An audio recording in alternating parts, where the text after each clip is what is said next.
She's super freaky. Hey guys, Ted Russ back at you on the Sex, Religion, and Politics show. And boy, get yourself comfortable today.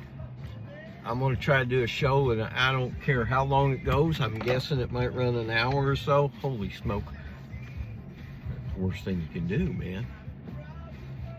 Get ready to torch up with some weed and you drop your lighter down the goddamn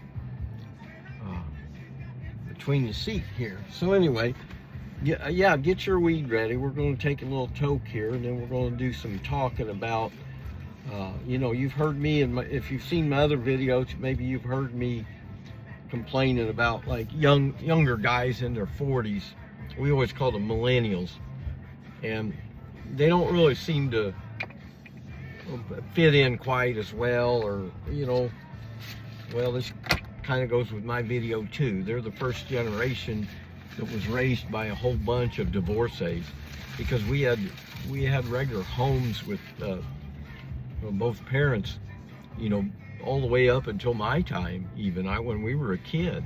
Now, after me and my brother talk about it, we did have a stay-at-home mother, but our father was an attorney, a small-town attorney, and he really wasn't just an attorney. He was a business guy too.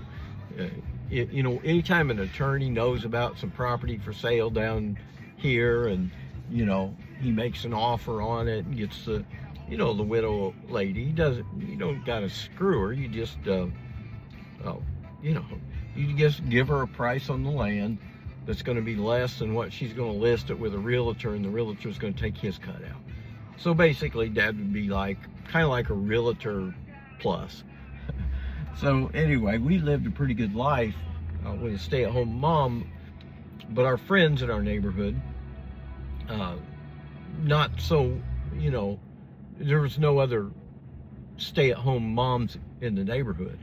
So this was in the late 60s, early 70s, so we were a bit of the old-fashioned family. Now later, 74, we moved out to the countryside.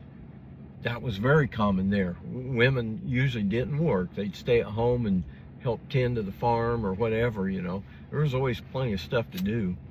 So anyway, these got younger people, I keep hearing their videos. Oh, America's changed, and oh, it's not the same, something's going on, and you know, they think the color of the sunlight is even different than before. And I'm like, well, we might have cleaned enough pollution out of the air that it looks a little whiter. Because anytime, like in California, you always know when you got fires burning somewhere. You know, if you're down around Orange County where there's no fires burning, right? But you know when you look at your driveway and it appears a little bit oranger, all you gotta do is turn the radio on. They'll be talking about a fire somewhere. Hell, you'll see. I've seen ash on my car before. That was when I lived in Norwalk. Ooh, got some good stuff here, guys. Let them lay off up for a minute. Otherwise, I'll start coughing like crazy. It's better to take on your weed. First of all, do what the doctor advised me when I first went to get my medical card here in California. The doctor asked me, you know, I think the first one, the guy had a mask on and a hat pulled down and all. It was pretty shady, but it was, you know, $40 and you're guaranteed to get your medical card. So anyway, I got my card. I talked to that guy. He said, what's your need? And I said, oh, you know, weed just helps me sleep better. You know, puts me to sleep faster and I sleep deeper. And he's like, okay, well, just buy the best so you don't have to smoke much. So all the time now I'm buying the, you know, the really good stuff here. You know, I've been smoking out of this pack on a few of my shows here. And sometimes I get the pre-rolls, because I like the pre-rolls too, that you don't got to mess with filling up your pipe and all. And anyways, I'm just sitting here in the park and watching people walk by. And so anyway, back to my subject about the young guys and saying America's changed, and mainly they're saying COVID, you know. because, well, number one, they don't have as many years in the economy as I do. Most people have not been businessmen like I am. Uh, so you see a different side of life. You know, if you're a wage taker, or whatever they call them, wage earners, which is not much different than a businessman. I go in and I bid, you know, say a construction job in an office building, you know, yeah, it's going to cost you about $50,000 to get new lights and all this and blah blah blah, and I can go in there by myself and do it, because even though you think 50,000, well, that's a big job. Well, not really. Let's say 25,000 is materials, and that's 25,000. Okay, if I did it myself, I'm efficient enough that I'm going to knock out probably at least 1,500 to 2,000 per day. So you can see at 2,000 a day, that's only a 10-day job. But for me, I would hire it out. I'd just get me some workers that'll, you know, like for example, you're putting in new lights. I'll just teach those guys how to unwire the lights, pull the lights down, put the new ones in. Then I'll just go up there and put the connections. So we keep the project moving and be done in 3 or 4 days and make out like a bandit. I usually make pretty good money. So here's what I concluded all along. Now, and my friend Simon, Dr. Simon, we agreed on this. It's kind of a political statement, but they say money can't buy you happiness. But the truth is, you really do need to have a certain amount of money to be what we'd call comfortable, which is basically, if you show me a person who's comfortable in life, and it's mostly due to financial, you're going to have better health, and, you know, basically everything's better. Okay. And I said, yeah, I agree with that. It takes about 100,000, you know, if you were just a worker and you're making 100,000 a year, you'd be comfortable. I think even with today's prices, 150,000, you're going to feel pretty good. I'm talking a single person now. You're talking married, you're both going to have to knock that down, you know, so that combined, your married couple are going to be doing $250,000. But the fact is, most people aren't doing that. So I've been talking about this video to my brother forever. Okay, I've got this thing polished up and refined down, and that's why the title is called It's All About the Money. It's really about nothing more than how the people feel, and they're not feeling comfortable. In fact, they've been getting less comfortable every year. So I'm going to have to run through a lot of history here. That's why I said I don't really care how long this video goes. You know, it's worth watching. It's a different perspective. You're not going to hear other guys talking about stuff like this, but well, here it goes. It's all about the money. Wages in America at one time, okay, I'm going to tell you about 110-year span. Okay, so when you hear that 110-year span, it's not an anomaly. It's not something that happened once and can never happen again. It's something that happened. Okay, it happened, and we can make it happen again. So what happened was 1880. There were guys doing pipe fitting and steam fitting. Remember, by 1880, this is the Bureau of Labor Statistics. I'm actually surprised they were even created at that point. But they were telling people that, you know, like if you're a pipe fitter, you can go to Philadelphia, you can make 5 cents an hour more than you could in St. Louis, or something like that. The general range was around 50 cents per hour. Okay, now let's think about that for a minute. 1880, 50 cents an hour.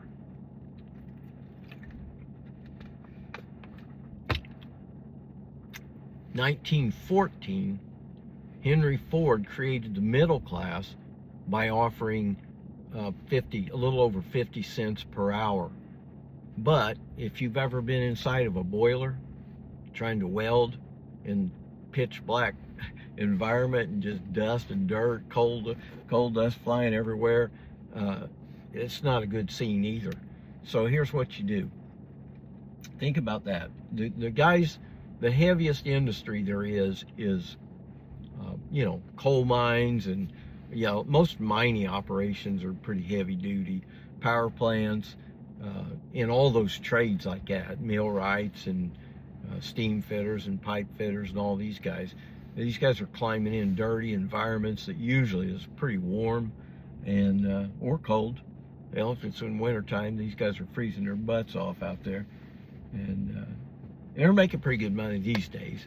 But they've fallen behind like everybody else. Because, again, if you looked at 50 cents per hour in 1880, it really gets unbelievable, okay? Wages in that 110-year period, 1880 to 1990. Well, 1990, it's not, I'm telling you where we're going to stop. We're stopping because somewhere in that period, 80s and 90s, something changed dramatically. And now wages, where they used to be going up like steep like this, now they just laid flat. And a lot of people are wondering, well, why is that? I've even heard well-educated people say, well, why didn't the government just keep the wages high? Like, well, first of all, the government has never been on the people's side, for one. And secondly, you're not going to fight against capitalism. You basically can't. If they want cheaper labor, they get it, okay? This battle's been going on since the beginning of time. Okay, so now we're going to go back. Let's go back to our 250.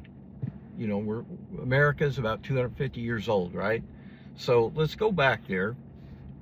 And I'm not sure if I can leave these sunglasses off or not. But anyways, I wrote some notes down. So you'll see me looking down here at my notepad, just so I can keep on track. Because here we go. We're going to talk about what happened.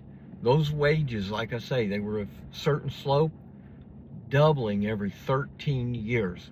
Almost exactly doubling every 13 years. And the minimum wage that was put in 1938, put in pretty low at $0.25 an hour. But it was set also on the path of doubling every 13 years, till we got up into the $3 range. And I think that's why we're saying around 1990. I was working in 1980 for over 10 cents over the minimum wage. That's how my contract was stated. And I can't remember if that was a Teamsters or warehouseman or something, but it was a union that protected our wages. And here's one of the worst things too. Might as well cover this now while I'm thinking about it. Is one of the worst things that happened, aside from stagnant wages, was this squeezing of the wage scale.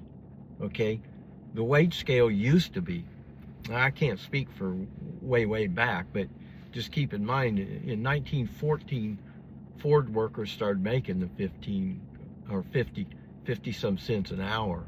Okay, so now you're talking 24 years later, the minimum wage comes out at $0.25 an hour, so half of what a auto worker made. When I was in the cheese plant, here's what I found. We were making around three and a 10 or 3 1/4, something like that. And there was a person in that plant, blue collar guy, kind of running the lab and checking the cheese and everything, who made 5 times that amount. Okay, keep that in mind. We're going to bring that up towards the end here when I tell you about my friend asking me about what should wages be today had they not stopped going up. Make that note here on the bottom, how to finish this up. And anyway, so here we go. We're going to go back 250 years. Okay, there wasn't really much in the way of equipment, right? We didn't have really, I don't know, they might have had steam engines by that point, but they weren't common, and they probably weren't in America. Europe started a little bit ahead of us. So in the 1750s, really you have land and labor, you know. So you think of a big a cotton plantation, you know. It's maybe, I don't even know how big they were back then, but you know, could be thousands of acres. You know, if the guy was successful and ran out his neighbors, like, well, this is what capitalism does. We're going to take a little launch off on capitalism anyway here in a bit. Because the biggest flaw of capitalism was noticed all the way back in the, I think, around 1850. So when we formed our country, and well, it took us how many years to fight it, and before we actually had our country, and then when we did have it and created everything, things were, you know, we'd call stable. I mean, we're asking people to come from Europe so we can give them free land. You know, I don't know, everybody says the white guys killed all the Indians. That's not totally true either. We negotiated a lot of treaties and contracts and whatnot. Yeah, we'd get the Indians all sloshed up because they weren't used to alcohol. They were busy smoking that peace pipe full of weed. And, you know, I think typically I would say capitalists like hard liquor better than they do weed, because, you know, when you smoke weed, you actually get a little bit more empathetic and, you know, laid back, and you're not going to take advantage of your friend, right? That's like, you know, stealing some pre-rolls out of your buddy's stash while he went to the bathroom, you know? Well, us weed smokers don't do that. All we do is look at it and say, hey, we're going to fire one of them up or what? Yeah, dude. And then we always offer anyway. Yeah, here, take a couple of these with you. Right?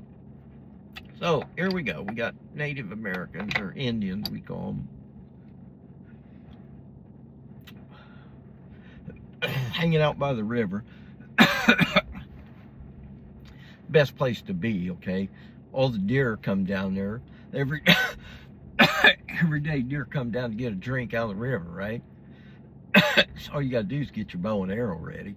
You know, you maybe, what would you hunt? Maybe an hour a day? Yeah. One deer's gonna feed your whole group, or I don't know, maybe 200 pounds. Oh yeah, that'd probably feed a, you know, small village of 100 people or whatever pretty easily. And anyway, they're hanging out by the river and been there forever.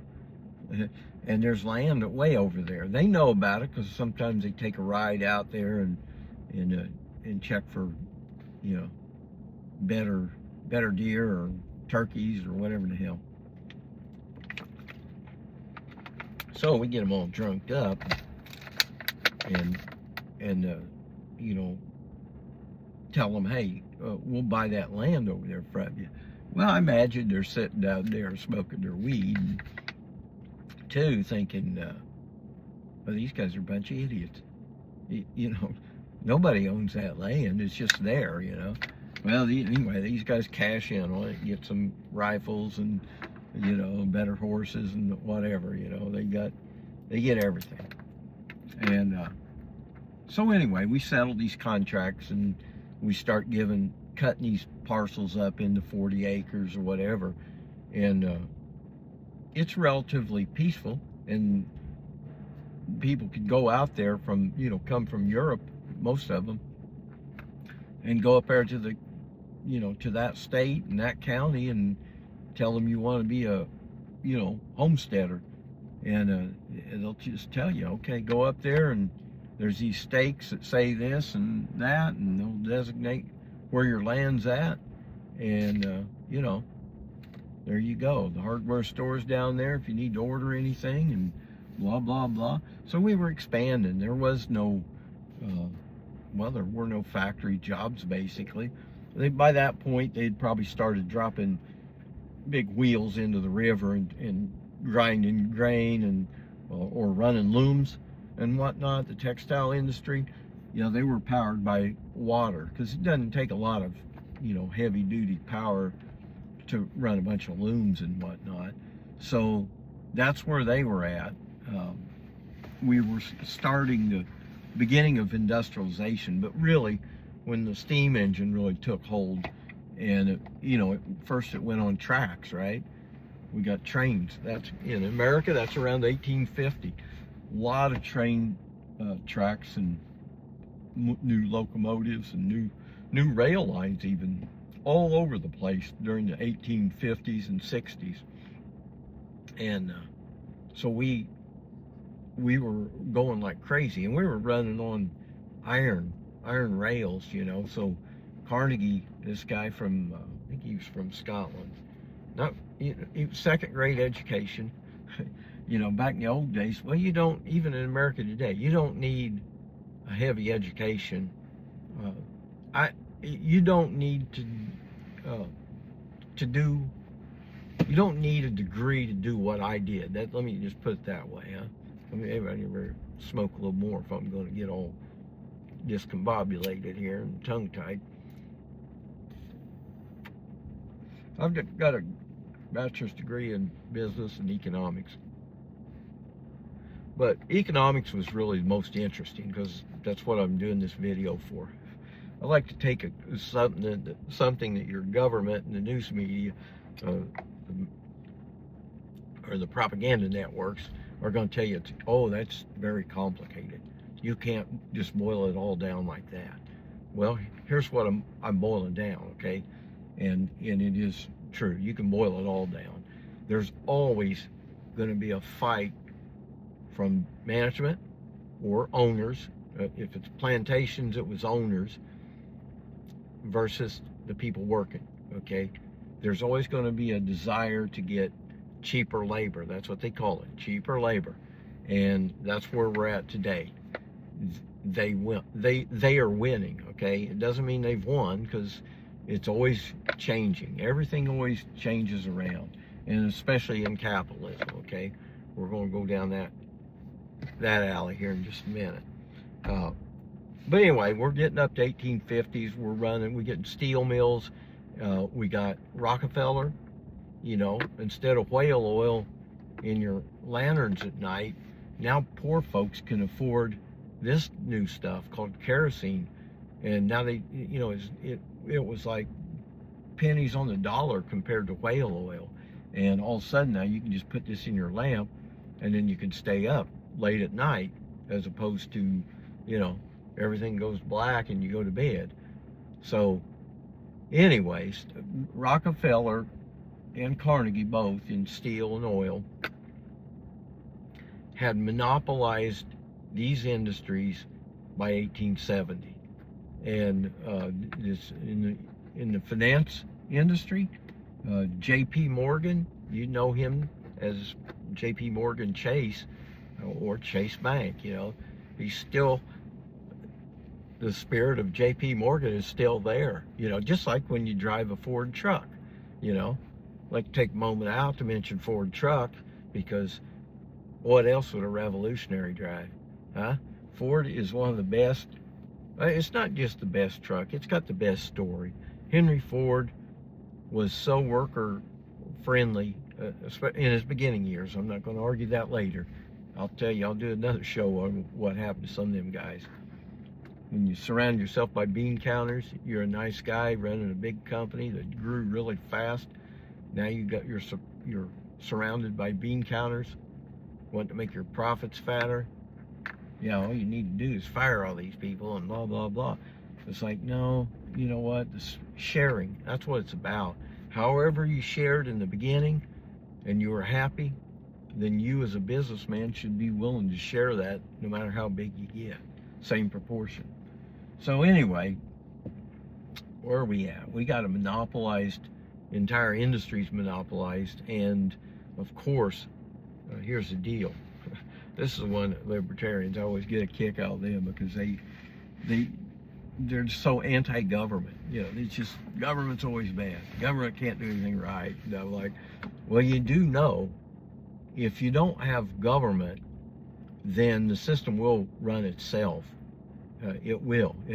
It's called capitalism. It's like a game of Monopoly. It's got a shelf life, and most people think in terms of, well, we've had this industrialization and these businesses and blah blah blah going for 150 or so years, but okay, if you start thinking about monopolization, Rockefeller's still in charge of oil, right? He's still got I don't know which brands are his, but he bought the government. He paid the government to take him to court and cut his company up into 10 companies, and he still owns them. I'm like, oh, that was a hell of a swindle. You know, they just figured out that, hey, the people want to know the government's on their side. Well, let's give them a show. This stuff, like Trump's doing, this stuff's been done before. That's why Trump has such an easy time, you know. Oh, well, I'll just steal Ronald Reagan's "Make America Great Again" phrase and slogan, and I'm going to tell everybody how great I am, and they'll believe it. Well, you know, that's what No Kings is about. That's coming up tomorrow, people.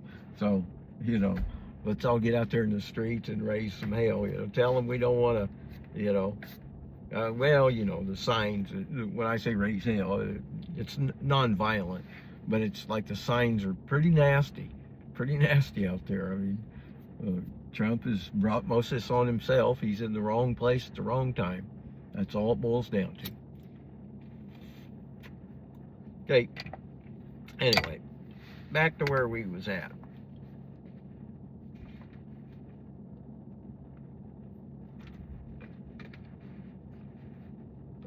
We were up to industrialization. Unions popped up, right? Because management started trying to run wages down. Just, you know, you're paying them this to work. They're all working. They're all, you know, got their own lives going and whatnot. Now you just, you know, you cut their wages. You know, you just paying them, you know, 10 cents an hour or something. Next year we're only going to pay 8. And, you know, most of them stay because they can't really do anything else. And so the unions popped up and said, no, you start paying these people 14 cents an hour. And, you know, everybody settled out, and we, you know, we might have had a few strikes or whatever, but the engine was running, and things were going good. So pipe fitters and, you know, these factory workers going into a foundry and pouring steel, making rails for the railroad industry and whatnot. Yeah, it was going big time. And the workers now, the first time in probably the history of the world, could have just a really poor scuzzbag with no education at all could actually just go get a job in a steel mill. If you can put up with that hot and, you know, all that, yeah, you're gonna make out like a bandit. Then next thing you know, a few years later, this guy is buying a house, and you know, a couple more years he's buying a car, and he can afford to have a stay-at-home wife and raise 4 or 5 kids and whatnot. And that's where we were on that path. Families were bigger back then. People were moving off of farms because, well, you know, once you got tractors going, you're not horse farming.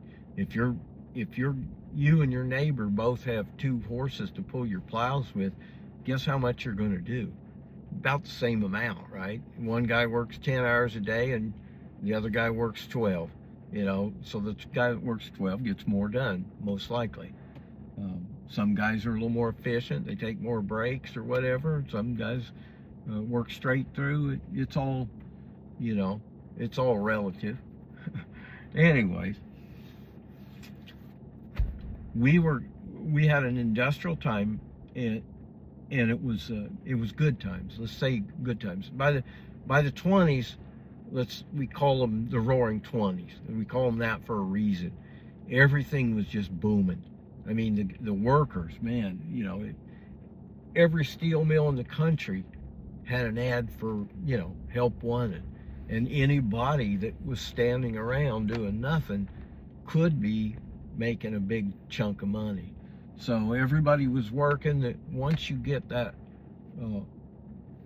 this group that's there's a term to use for that. We don't like to use it, but don't like to use it on air that much. But it's the N word combined with rich, and when you get people feeling like that, it's a different feeling. It's what we call comfort, and feeling good. You really don't have health problems at all when you're in that situation. So the Roaring 20s was a time where,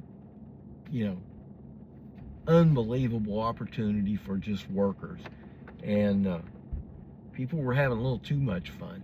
So some of the capitalists got together and said, you know what we really need to do? We need to teach these people a lesson. Let's just crash the economy. And we'll buy everything up on the cheap, and all the banks could close up and take everybody's money, and it sounded great from a crooked ass ideology. If you really don't care about other people or stability and whatnot, then yeah. So in 1929 we crashed. By 1932 we had elected Franklin Roosevelt, who said, I'm going to get you out of this crash. We're going to have a work program, a huge work program. Well, they did, and they started it, and it was doing, I would call it, okay. Better than nothing, or good, or something like that. What really happened then, and this is where we're getting up to modern history, this is where our parents, guys my age, our parents were born into this. My parents being 34. So during the Depression, right before the World War II. So they went through, half of their youth in the Depression, the other half in the World War II, and by the time they're 10, 11, by 11 you've been through nothing but Depression and World War II, which meant rationing. Like kids couldn't get bicycle tires and stuff to keep your bikes on the road, but they had fun anyway. And what World War II was, if you can imagine or think a bit differently, it was a terrible event where we were attacked. We didn't have really anything to do with that. Some people say, Roosevelt had the ships all in there just to draw this attack. But if that's the case, it was still, somebody was going to bother us eventually. Just remember, the Japanese were expanding in our direction, and the Germans were expanding all around. And there was, there was a period where Germany and Japan both made critical mistakes. Japan attacked us, which meant the United States, a country of about the size of the Soviet Union at the time. They might have even been a little bit bigger than us. And Hitler reneged on his deal with the Soviet Union, and he attacked them. Okay, so now you've got the biggest communist country in the world, and the biggest capitalist country in the world that don't necessarily have the kind of capacity even that Hitler had, because he'd been gearing up for war for 10 years or so, I think more than 10 years. And so anyway, the Soviet Union showed what a planned government could do. They could turn on a dime. So as soon as you're attacked, there's no meeting with Ford and asking them, could you make some Jeeps for us or something like that? And let's get the contracts together and blah, blah. They just go down there and tell them, we want Jeeps now instead of cars. And they fought the Germans. They were actually the first ones in Berlin. They're the ones that put their flag on the Reichstag, not the Americans. So Well, we did a great job too, and we produced like crazy. And aside from the fact that a lot of people died, and everything we produced, pretty much all the military equipment, mostly was all just destroyed, or they even left it behind if they didn't think it was worth carrying home. So just imagine if we spent that kind of money and effort on something where we keep the products because they're made for us, they're useful items. Yeah. And instead of a bunch of deaths, we're making people, happy, giving them jobs, and just imagine. That's what I call, again, aside from all the death and destruction and waste of materials and labor, aside from all that, it was a jobs program. And what it did was known by 46. When the war was over, that period, 40s, 50s, 60s, maybe barely into the 70s, but again, there's always the battle, right? Who is it? Yeah, owners, people that own all the factories and everything, which, remember, it was all monopolized before. So who do you think still got their hands in it, right? Same people. So there's the, these industries over here, and hold on, let me get my toke here. Where's my weed at? Anyway, by the time I said the battle is always there. And the battle is always, can we get cheaper labor? Can we cut our labor costs so that we can make more profit? Well, that's what they started doing. And the first way of doing it, the easiest way, was you ship the factories overseas. There's a number of countries that were willing to pick up the slack. Maybe in the beginning it might have actually been, the company here that closed the factory down actually went over there and rented a big factory and started hiring workers. Next thing you know, we got tennis shoes over here that are made in another country. And that's how you get labor rates down. So that company is still selling the shoes, for $100 a pair at, like by modern standards, you're going to pay $100 to probably $200, maybe $250 for some shoes. Basically sports shoes, gym shoes, whatever you call them, running shoes. It's got some signature on them from some athlete, $200 some. These are made by people that are getting paid almost nothing to do this work. They're in their factories in Asia, or Latin America.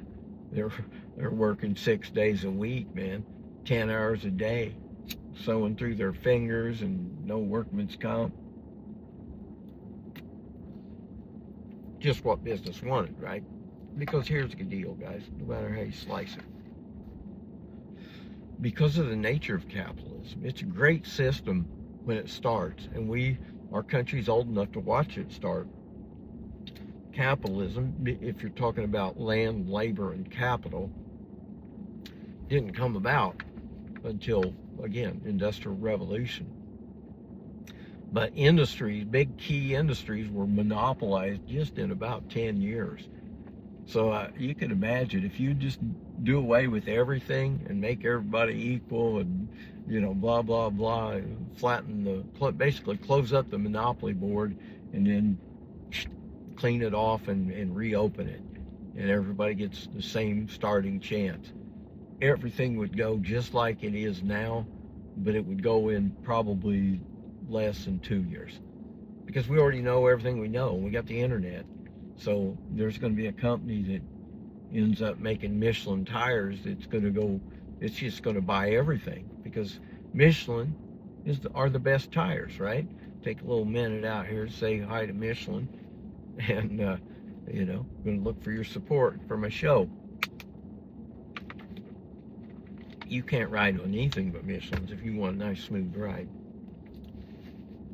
So anyway, whenever this capitalism thing started, it was noticed by, you know, again, 1850 or so. I think that's when Karl Marx, you know, okay, we're going to mention the C word here on the show, communism, okay? Look, young people, they don't have that same stigma. They weren't trained with that, you know, like with communism. When you say communism, you know, guys our age are like, ah, you know, it wasn't as bad as what you thought. If you trust your government, the government was the one that told us communism was bad, right? Because as soon as World War II was done, our two friends, the Soviets who helped us squeeze Hitler from the other side, and the Chinese who helped us squeeze Japanese back into place, two big communist countries.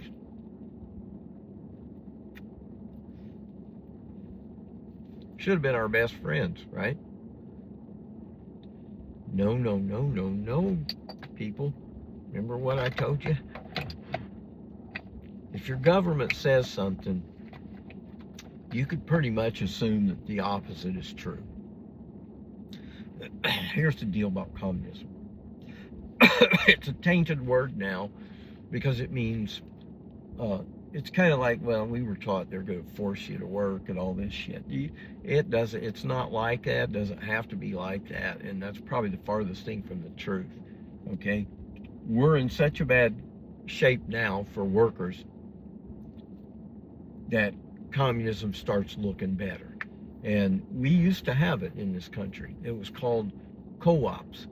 We had Farm Bureau co-ops that refined their own oil and then sold us gas for, oh man, I think we were getting like maybe 10 cents a gallon cheaper. Back when gas was only maybe 70 cents, you could go there and get it for maybe 60. And it was kind of a cool deal. There's just no profit. They just, you know, just buy oil, refine it, and sell the product. And the workers are paid well, paid better than other companies. And, you know, the product's cheaper. So today, and here's another industry, the electric industry, the one I know well. And my brother was a Hoosier Energy. That's a co-op itself. They generate the power for all the REMCs. So, and it works. It's worked for years. But before, we had a public utility called Public Service Indiana. I worked for them. I hired on in 1987. Great company to work for. I mean, unbelievable wages. And again, this is where we get back to comfort. And they were paying, I think I started at $8.10 an hour, which was more than double the minimum wage at that time. I think it was only,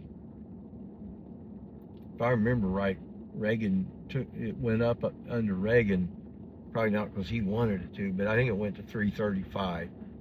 And so I went into a job where it paid, you know, over twice the minimum, and there was linemen in there. Those were the top paid guys, an A lineman, or the equivalent of maybe a working foreman. But anyway, those guys were making, 16, maybe $18 an hour. So double again what I was making. I was double minimum. These guys were double my salary. So that's where we go from there. That's what we call comfortable. Okay, can imagine this. 1 week paycheck for me in that public service job, which was low already. I was just starting out in that company. 1 week paycheck paid for my rent, my food, and all my utilities, and a little bit left over. Okay, so now I had 3 more weeks of pay in that month where well, basically I just put it in the bank. And you don't do that very long before you got a big bank account. You know, when you're saving, gosh, I don't know, what was I saving per month? Maybe, you know, well, I was working overtime too. It was mandatory overtime, so it wasn't just the what would that be, 320 or whatever it would be, plus some cents per hour. It wasn't just 320 a week.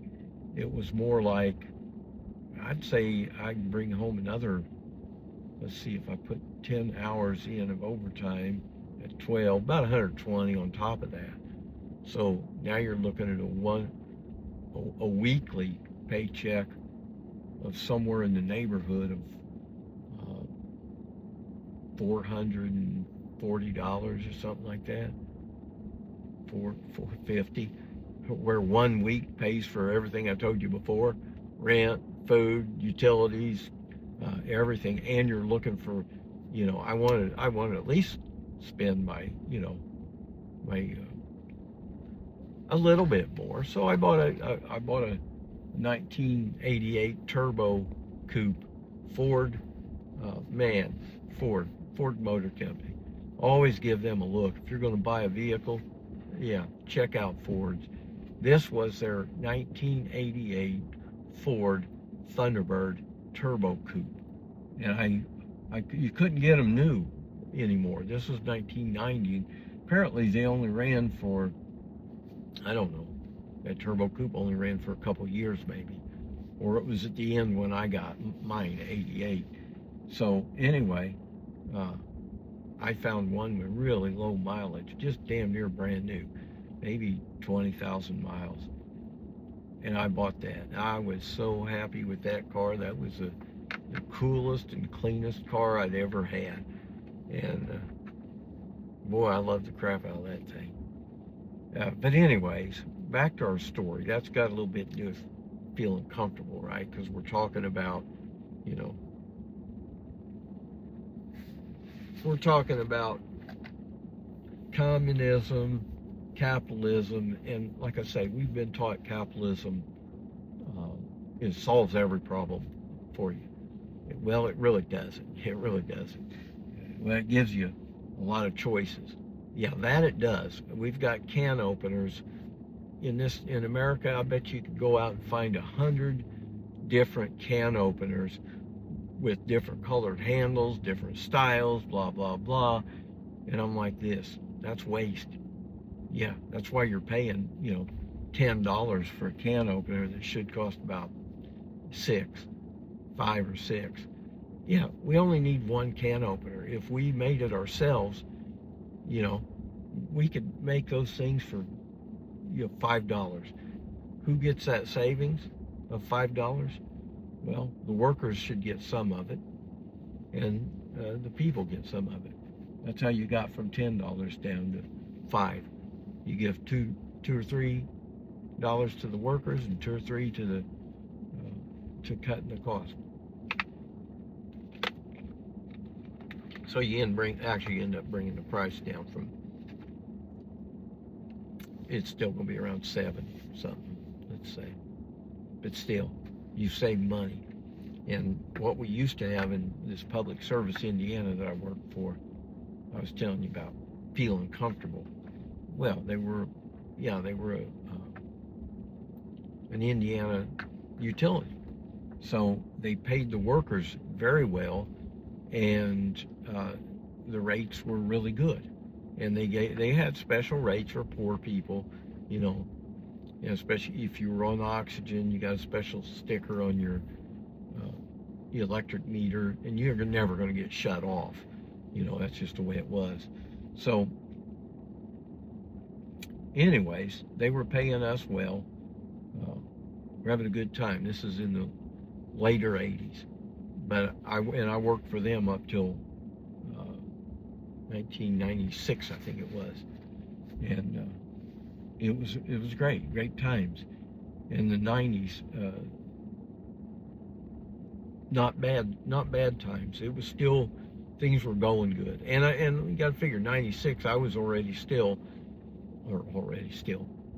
was still in with Public Service Indiana, so I was still making a lot of money and doing stuff on the side. My brother and I had apartments, and we ended up buying a tree service and whatnot to make even more. Basically using our skills and things we learned to apply to self-employment. So we ended up buying a tree service, and one of our first jobs was clearing lines for Marathon Oil. They're clearing their power lines that run their pumps and whatnot. So this was it was good. The economy was doing good. But here's what happened. Those factories, Ronald Reagan came in with an attitude like, much like Donald Trump. Not really a guy that understands economics all that well.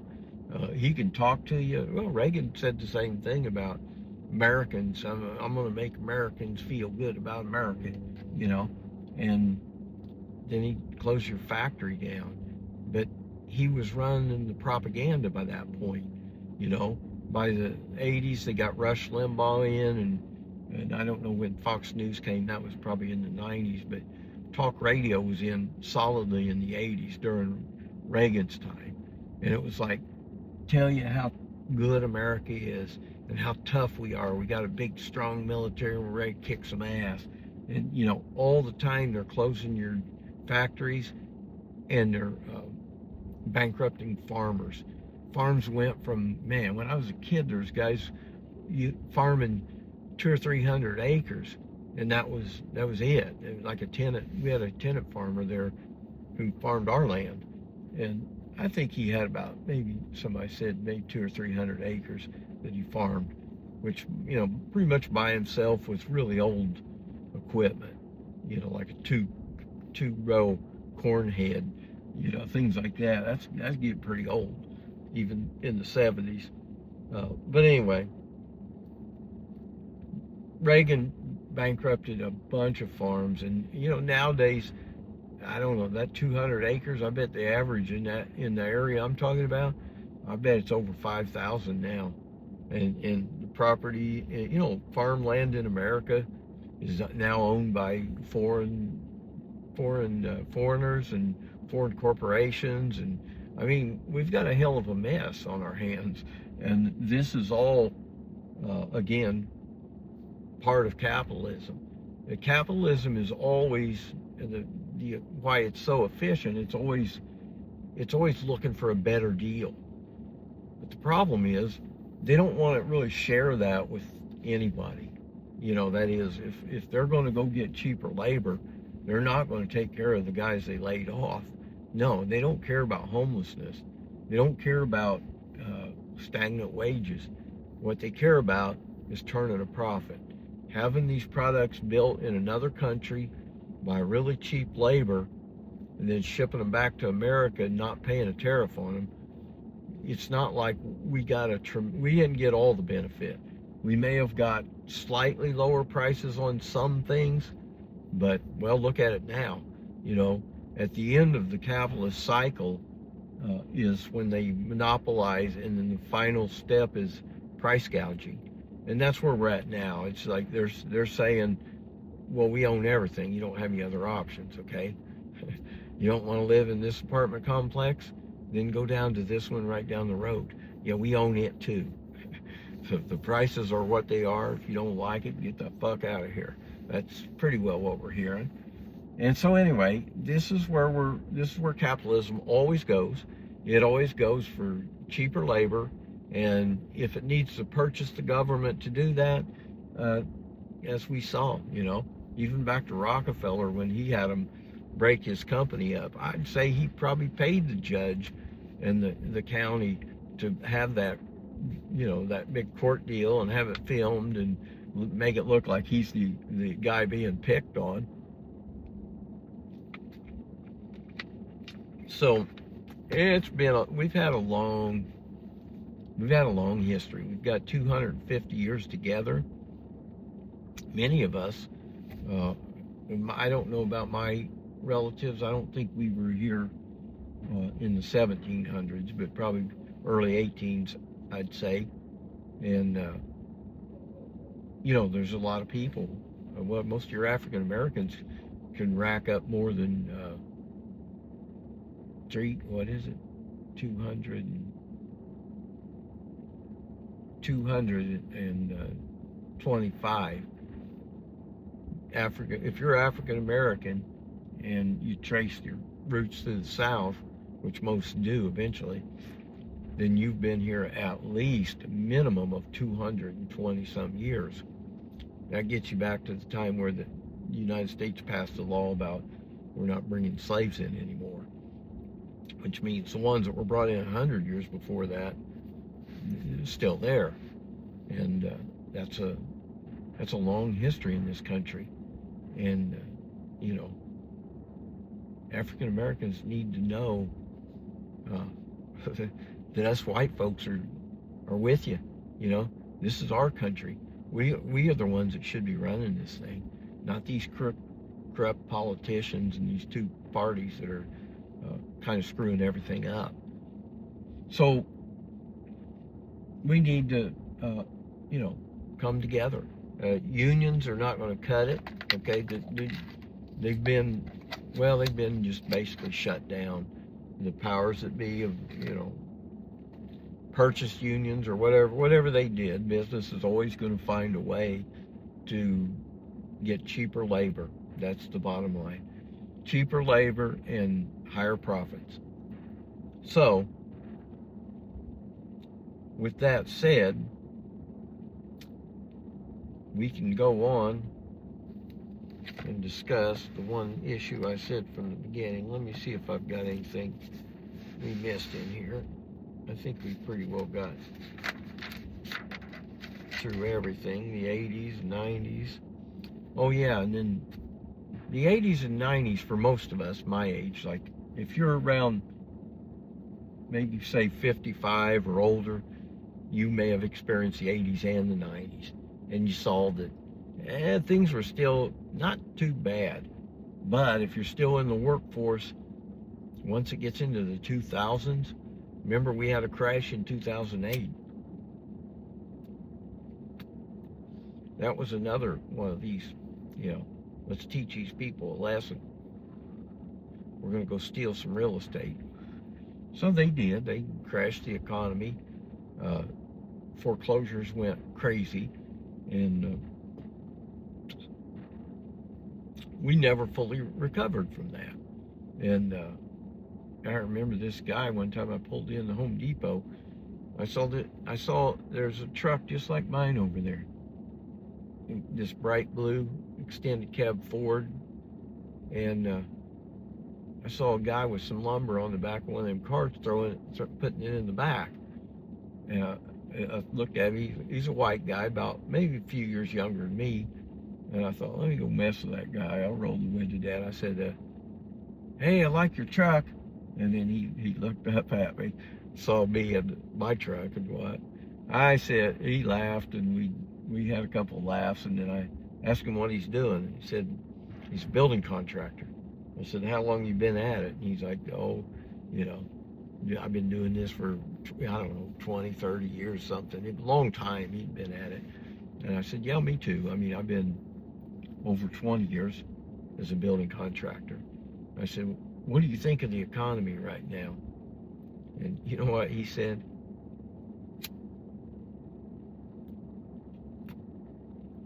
Couldn't believe this when I heard it.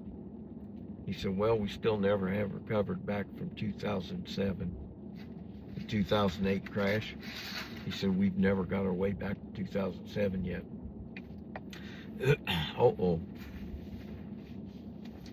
I said, I really didn't say anything other than, oh yeah, you think?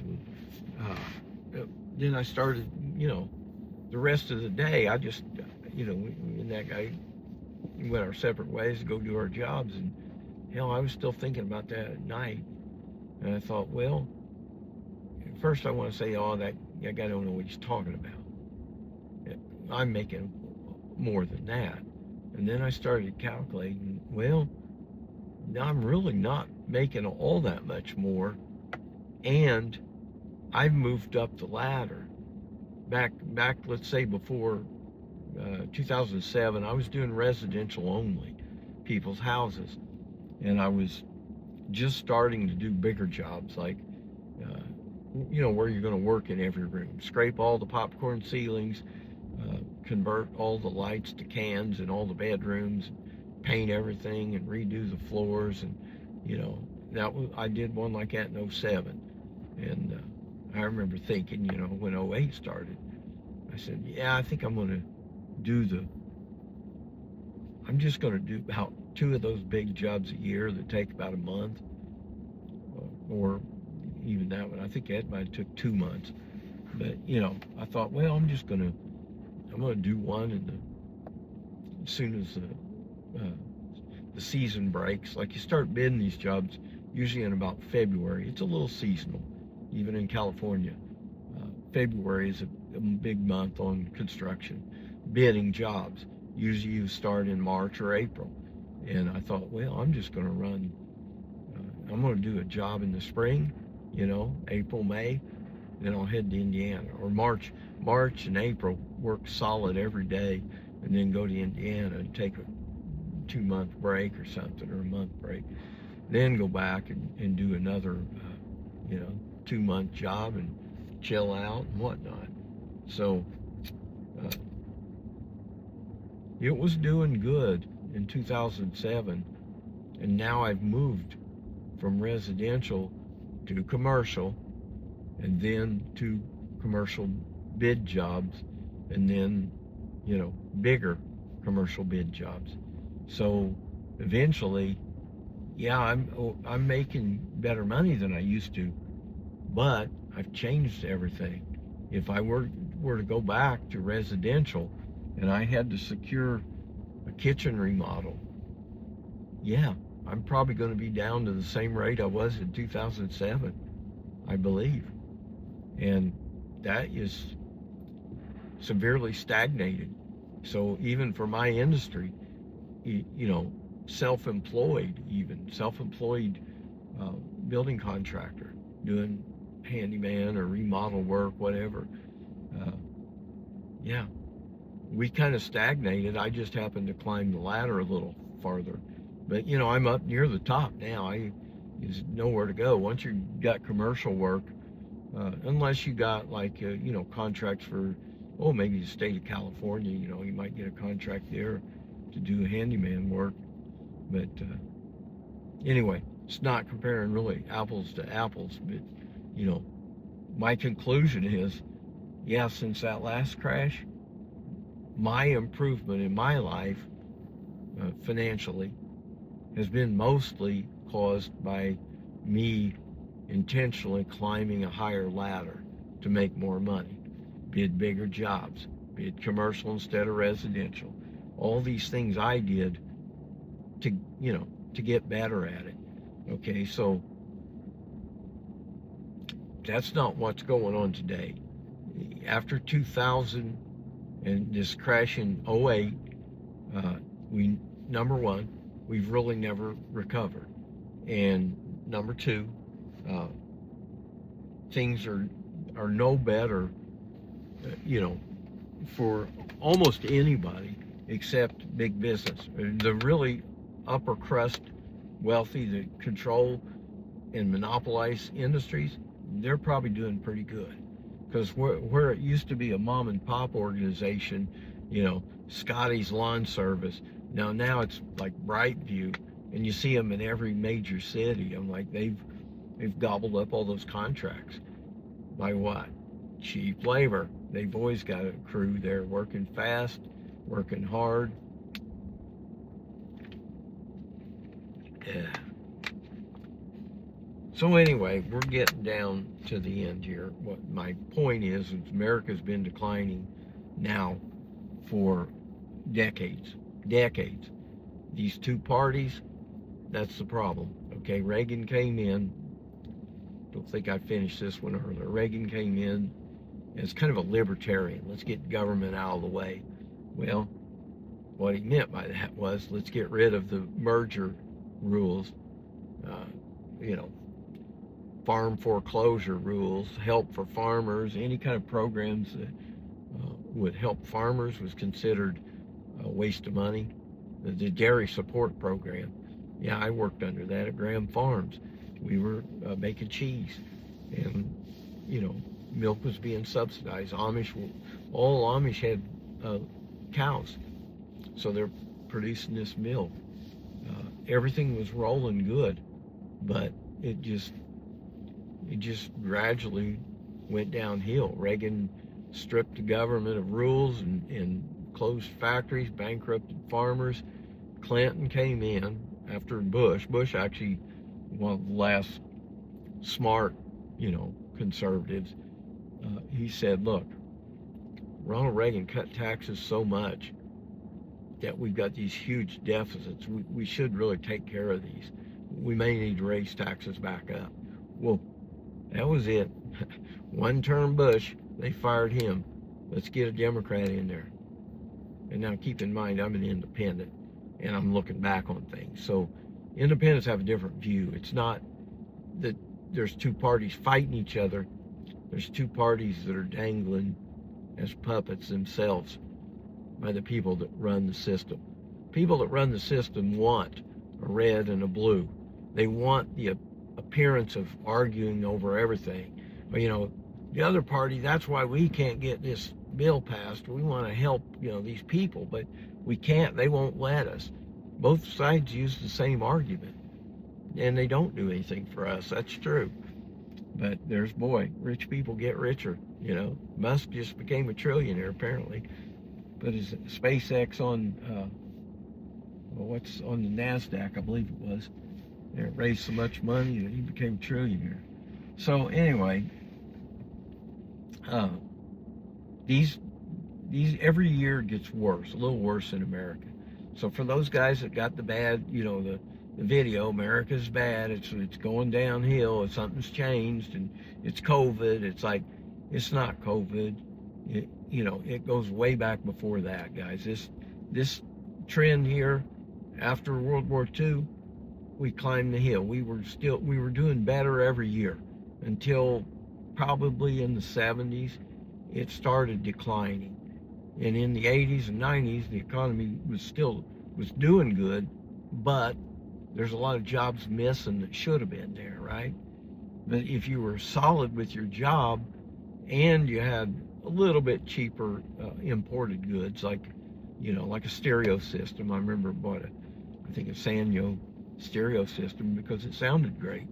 And I didn't really think about where it was built. I just bought it. And, you know, would I have paid more if there's a tariff on it? Yeah, probably. I mean, that's just the nature of it. Because when you take away American guy that's building that and you transfer it to another country, it does have an impact, a big impact. And that's what we're feeling today. Bill Clinton came in and said, I'll sign the Democrat Party up for this free trade thing so we can close more factories, but I'm going to up the ante. He said, I'm going to bring in illegal aliens to work in the factories because my buddies over at Tyson Chicken and Purdue Farms, they like cheap labor, okay? So they got their cheap labor. Something about the rules changed around this time period, and these companies like this that are processing all types of meat, apparently, but turkeys is what I knew about. Something changed to where the rules were you got to have a copy of this person who's working there. You got to have a copy of his driver's license and a social security number so that they match up. You know, you send the money into social security and they put it in that person's account. Now, social security probably knows we've got problems with some of these numbers. There's 5 guys paying in on the same number. Yeah, they know that, but they're not going to tell you because that's not part of the plan. Anyway, they're all of a sudden in the 90s under Bill Clinton, Washington, Indiana, little town of 11,000 people, stable, always had a pretty stable community. People, you know, born and raised in the same area. And now all of a sudden, just almost overnight, there's maybe say 400 or 500 Latin people speaking Spanish, and they're working at Purdue. And everybody knows that. Everybody's like, oh yeah, those are Mexicans working at Purdue, and pretty much accepted it. They accepted the fact that these guys were, you know, legitimate. Well, they got to be legal. They're working a job. I don't know. If your government changes the rules, they'll be working and they're not legal, but they can still work the job. So that's what we did. We got Bill Clinton, got cheap labor in. After that, well, basically you had what? Bush and Obama. What would you call them guys? Puppets. They're puppets. They did whatever they were told to do. Obamacare is a piece of crap. According to Obama, he didn't even want his name on it. But he didn't, I don't want to be that mean or not. I haven't gave him a chance yet, but like Bush and Obama both could speak up now and say, yeah, you know what, maybe we need to start thinking about election reform. Because really, that's what we need in this country. That's the whole part of this video, is I'm getting down to the part of why you feel so bad. But I'm giving you a lot of information in between the beginning of this and now. So my friend, just call him Raleigh. My friend Raleigh asked me one time, we'd been friends for years, probably 20 years now. And, you know, we'd always hang out. Every time I was back in Indiana, we were always hanging out. And Raleigh would hear me talk and, you know, ask me what I thought about this politically. And I'd be like, never mind me, I'm just loading the pipe up again here. I think I may have to drill that baby out. Yeah, I'm okay. Just pound that thing in there and light her up. So anyway, Raleigh is asking me, he said, Ted, I've heard you talk about this stagnant wages and everything, and you know, that you charted it out and blah blah blah, and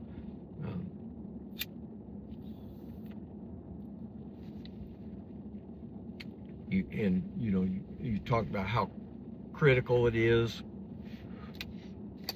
stagnant wages, how bad it is in the compression of the wage scale. Yeah. So Raleigh says, well,